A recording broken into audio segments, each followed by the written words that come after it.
So we've been learning how to read biblical narrative and showing how the Bible is one unified story. But 30% of the Bible is made up of ancient poetry. And I don't know about you, but I don't read a lot of stories where 1 out of 3 pages is some kind of poem. Yet poetry is everywhere in the Bible.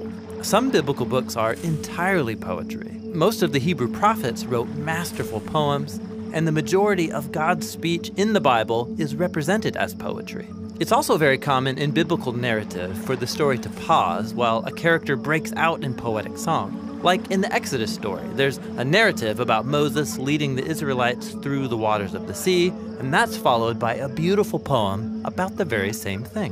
Why a story and a poem? Wouldn't one version suffice? Well, poetry has a different purpose than stories. Instead of describing the difference, let's just experience it. Okay. So, one part of the story goes like this. The waters were divided, and the Israelites went through on dry land with a wall of water on their right and on their left. That seems pretty clear. Right? Now the poem, telling the same event. O Lord, by the blast of your nostrils, the waters piled up. Surging waters stood like a wall. Deep waters congealed in the heart of the sea. Whoa, a wall of surging water, like jello and divine nostrils? This is intense. Yeah, the poem ignites your imagination through the experience of verbal art. And biblical poets did this with a specific set of tools. And that's what we're going to look at, the art of biblical poetry. The basic unit of any poem is the line. And then many lines are designed together to make a poem. Okay, I'm used to this kind of poem. There's a meter, cadence, bum bum bum bum, bum bum bum bum, and there's rhyme. But poems in the Bible don't work like this. Yeah, biblical poems are what you could call free verse. They don't use meter like some traditions of poetry do, and they don't use rhyme in the same way either. So biblical poems have no order to them. No, they just have a different kind of order. Biblical poems are most basically structured by couplets, 2 short lines that are carefully worded and placed beside each other. The first line makes the basic statement, and then the second line develops it in some way. It can do this by completing the thought, or deepening it with different words or images, or by contrasting it in some way. So check out the opening of Psalm 51. You can see it in action. In the first couplet, the poet asks God to show grace and love. But how exactly? In the second line, he requests forgiveness for his failures. Okay, so this couplet is finishing one complete thought. Right. And then the next couplet opens with washing as a metaphor, and then the second line offers a more vivid image, that of a priest in the temple purifying things so they can be in God's presence. Okay, so taking an image and deepening it. Right.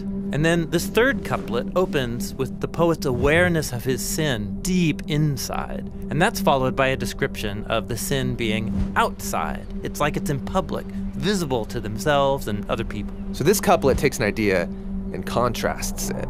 Exactly. So couplets by nature are a bit repetitive. But the repetitive language forces you to slow down and linger over the feeling and meaning of it all, looking at each idea from more than one angle.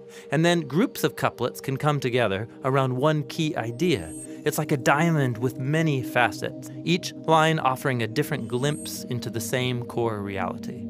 So this poem is exploring what it's like to be forgiven, offered a second chance. And that's the kind of experience that can change a person. It's worth savoring and pondering.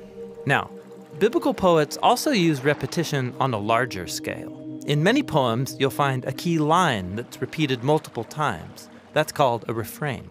Or they'll open and close the poem with a similar couplet. That's called an inclusio. Now, so biblical poets love design. Oh yeah, these are works of verbal artistry. These poets use repetition to create all kinds of elaborate patterns that invite the reader to make connections between different parts of the whole poem that open up even deeper layers of meaning. Cool. So I'm feeling at home with ancient Hebrew poetry. But remember, poetry isn't something you master and then move on. Biblical poems are a bottomless well. They're packed with a surplus of meaning for those who are willing to slow down and ponder them. And they're trying to pull my mind in new directions and discover new ideas. Exactly. And there's even one more tool that biblical poets have to do that very thing, and that's what we'll look at in the next video.